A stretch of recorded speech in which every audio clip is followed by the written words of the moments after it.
Hi friends, welcome to our channel home making. నేను మీ సింధు. నేను బాగున్నాను, మీరు అందరు బాగుండాలని మనస్ఫూర్తిగా కోరుకుంటున్నాను.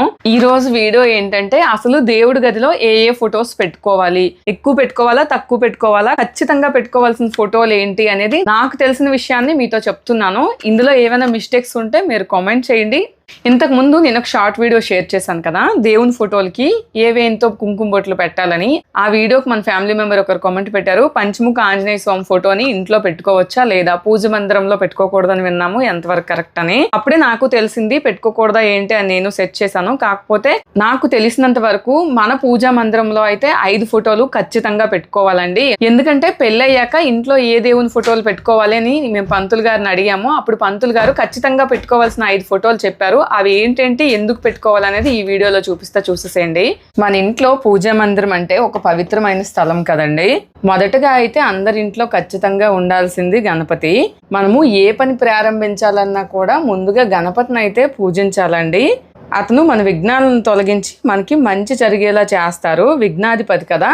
అందుకే అందరి ఇంట్లో ఖచ్చితంగా గణపతి విగ్రహం కానీ గణపతి ఫోటో కానీ ఖచ్చితంగా ఉండాలి. తర్వాత ఉండాల్సింది లక్ష్మీదేవి. ఇంట్లో సంపద ఐశ్వర్యం కోసం తప్పకుండా లక్ష్మీదేవి అయితే ఉండాలండి. ఈమె ఆశీర్వాదం ఉంటే ధనలాభం శుభం ఎప్పుడు మనకుంటుంది. ఇంక మన మూడవది ఖచ్చితంగా ఉండాల్సింది సరస్వతీదేవి. పిల్లలకి చదువు జ్ఞానం బుద్ధి కోసం ఈమెను పూజిస్తారు కదా. ఇంట్లో విద్యాభివృద్ధి కోసం ఈ ఫోటో అయితే చాలా ముఖ్యమండి. నెక్స్ట్ ఖచ్చితంగా ఉండాల్సింది శివపార్వతి కుటుంబం అండి. కుటుంబంలో శాంతి ఐక్యత ప్రేమ కోసం వీరి ఆశీర్వాదం అవసరం. దాంపత్య జీవితం సంతోషంగా ఉండాలంటే ఈ ఫోటో మన పూజా మందిరంలో ఖచ్చితంగా ఉండాలి. నెక్స్ట్ మన అందరి ఇంట్లో ఖచ్చితంగా ఉండాల్సింది సీతారామ పట్టాభిషేకం. శ్రీరాముడు సీతమ్మతో కలిసి రాజ్యాభిషేకం పొందిన ఈ దృశ్యం విజయానికి సంకేతం. ఇంట్లో ఈ ఫోటో ఉంటే శాంతి ఆనందం విజయం గెలుపు వస్తాయి. ఇంకొకటి మన ఫ్యామిలీ మెంబర్ అడిగిన పంచముఖ హనుమాన్ అండి. ఇంట్లో నెగిటివ్ ఎనర్జీని దూరం చేస్తాడు కాబట్టి శక్తి రక్షణ ధైర్యం కోసం ఈ స్వామిని పూజించడం చాలా ముఖ్యమండి. ఇంట్లోకి ఎటువంటి పీడలు అలానే పిల్లలకి భయం లాంటివి లేకుండా ధైర్యంగా ఉండాలంటే పంచముఖ ఆంజనేయ స్వామి ఫోటో అనేది ప్రతి ఒక్కరు పూజా మందిరంలో ఉంటే మంచిదని నాకు పంతులు గారు చెప్పారు, అందుకే మేము పెట్టుకున్నాం. ఇంకా మన కలియుగ దైవం వెంకటేశ్వర స్వామి భక్తి విశ్వాసానికి ప్రతీక కదా. ఈయన ఆశీర్వాదంతో ఇంట్లో సంపూర్ణ శ్రేయస్సు శాంతి ఉంటుంది. ఈ విధంగా ఈ ఫోటోలన్నీ కూడా మన పూజా మందిరంలో ఉంచుకుంటే ఇంట్లో శాంతి సంపద ఆనందం ఎప్పుడు ఉంటాయండి. మరీ ఎక్కువ పెట్టుకోవాల్సిన అవసరం లేదు. మినిమం ఉండాల్సిన ఫోటోలు అయితే ఇవేనండి. నాకు తెలిసినంత వరకు. మీకు తెలిస్తే మాత్రం ఖచ్చితంగా కామెంట్లో చెప్పండి, ఇంకా ఏ ఫొటోస్ ఉండాలి, ఎందుకోసం ఉండాలి, మీకు ఎలా తెలిసింది అనేది. మళ్ళీ మీరు అడుగుతారు కదా ఇవన్నీ ఎక్కడ కొన్నారని. వీటిని నేను అమెజాన్లో కొన్నానండి, ఈ ఐడియాలను కూడా. వీటితో పాటు మన ఇష్ట దైవాలను కూడా మనం పెట్టుకోవచ్చండి. నేనైతే బాబాని పెట్టుకున్నా, ఎందుకంటే బాబాని నేను ఎక్కువగా పూజిస్తా. బాబా అంటే నాకు చాలా ఇష్టం, అందుకే నేను బాబా గారి విగ్రహం కూడా పెట్టుకున్నాను. పూజ చేసేటప్పుడు కింద మ్యాట్ ఎందుకు వేసుకుంటారో తెలుసా? ఇలా మ్యాట్ వేసి మ్యాట్ పైన కూర్చొని పూజ చేసుకోవటం వల్ల మన శరీరంలోకి వచ్చే పాజిటివ్ శక్తి బయటకు పోకుండా ఉంటుంది.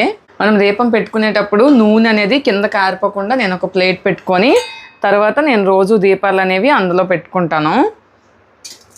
దీపం కూడా మనము పసుపు కుంకుమ బొట్లు పెట్టుకోవాలి, మీకు ఈ విషయం తెలిసే ఉంటుంది. అలానే మనం పువ్వు కూడా పెట్టుకోవాలి.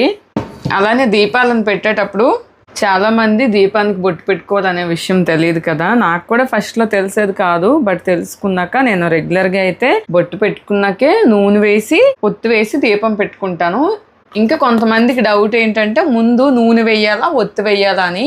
శాస్త్రం ప్రకారం అయితే ముందు మనం నూనె వేసుకోవాలి, నూనె వేసాకే ఒత్తి వేయాలి. పూజకి ఏ నూనె వాడాలని కూడా చాలా మంది డౌట్స్ ఉంటాయండి. ఒక్కొక్కరికి ఒక్కొక్క పద్ధతులు ఉంటాయి కదా, ఒక్కొక్క ఆచారాలు ఉంటాయి కదా. అందరూ ఒకేలా ఉండరు, వాళ్ళ వంశం ప్రకారం వాళ్ళ అత్తమామల ఆచారాల ప్రకారం ఫాలో అవుతుంటారు. నేనైతే రెగ్యులర్గా నువ్వుల నూనెనే వాడతాను. నూనె వేసాక మనం 2 ఒత్తుల్ని కలిపి ఒక ఒత్తిగా చేసుకొని దీపపు కుందుల్లో వేసుకోవాలి. ఇలా సింగిల్ ఒత్తులు ఉంటాయి, 3 ఒత్తులతో కలిపిన ఒక ఒత్తు కూడా ఉంటుంది. అంటే కొంతమంది 2 ఒత్తులు కొంతమంది 3 ఒత్తులు అలా పెడతారు కదా. వీటిని కూడా నేను అమెజాన్ నుండే తీసుకున్నానండి. మీరు దీపానికి ఎన్ని ఒత్తులు వేసి పెడతారు అనేది ఖచ్చితంగా కామెంట్ చేయండి. వీటి లింక్స్ కావాలన్నా కూడా డిస్క్రిప్షన్లో ఉంటుంది, చెక్ చేయండి. ఈ పువ్వొత్తులు కూడా తీసుకున్నానండి. ఇంకా చాలా మందికి దీపము డైరెక్ట్గా అగ్గిపెట్టితో వెలిగించాలా లేదని డౌట్ కూడా ఉంటుంది. నాకు కూడా అలానే ఉండదు. స్టార్టింగ్లో నేను అగ్గిపెట్టితోనే వెలిగించేదాన్ని, కానీ అలా వెలిగించకూడదంట.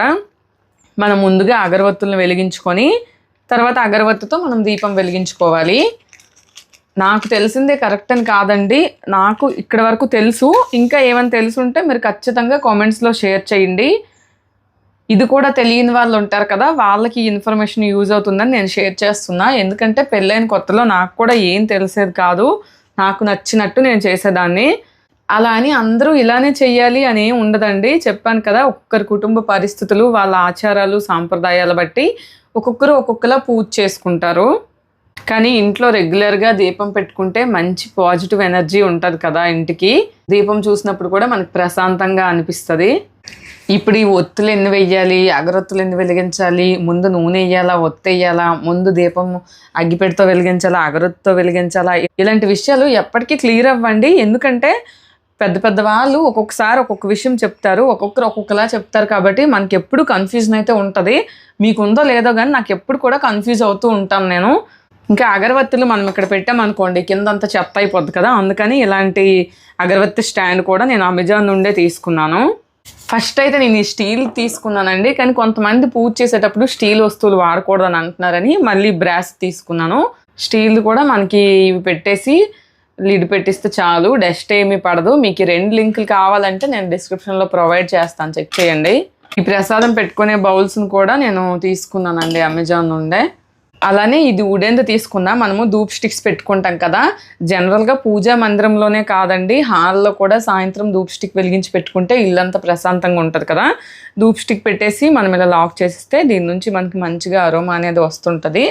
ఇంట్లో సాయంత్రం పెట్టుకోవడానికి, పూజ దగ్గర పెట్టుకోవడానికి కూడా బాగుంటుంది. పూజలో గంట కొట్టడం వల్ల మనసు ఒకదానిపై పడుతుంది, చెడు ఆలోచనలు దూరమై పూజ పైన కాన్సన్ట్రేషన్ పెరుగుతుందని మనం గంటను కొడతాం.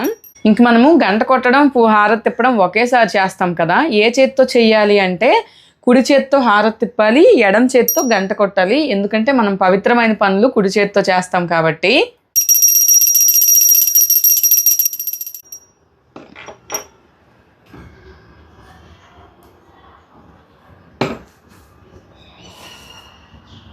ఇంతేనండి ఈ వీడియో. ఈ పూజలో నేను ఉపయోగించిన వస్తువులన్నీ కూడా అమెజాన్లో తీసుకున్నా. వాటి లింకులు డిస్క్రిప్షన్లో ఇస్తాను, మీకు ఎవరికైనా కావాలంటే చెక్ చేయండి. నాకు తెలిసిన విషయాలు మీతో చెప్పానండి. నాకున్న డౌట్స్ని కూడా అడిగాను కదా, ఖచ్చితంగా వాటిని మీకు తెలిస్తే కామెంట్లో తెలియజేయండి. అలానే నేను చెప్పిందే కరెక్ట్, ఇదే ఫాలో అవ్వండి, మిగతాది రాంగ్ అని మాత్రం నేను ఎక్కడ చెప్పట్లేదు. నాకు తెలిసింది మాత్రం నేను ఫాలో అవుతుంది మీకు చెప్పాను. మీరు ఫస్ట్ టైం మన ఛానల్ని చూస్తున్నట్లయితే సబ్స్క్రైబ్ చేసుకోండి. మీరు ఆల్రెడీ మన ఫ్యామిలీ మెంబర్ అయితే వీడియో ఎలా అనిపించిందో కామెంట్ చేయండి. వీడియో లాస్ట్ వరకు చూసినందుకు థ్యాంక్ యూ సో మచ్ అండి. ఇంకొక మంచి వీడియోతో మీ ముందుకు వచ్చేస్తా. అంతవరకు బాయ్ బాయ్.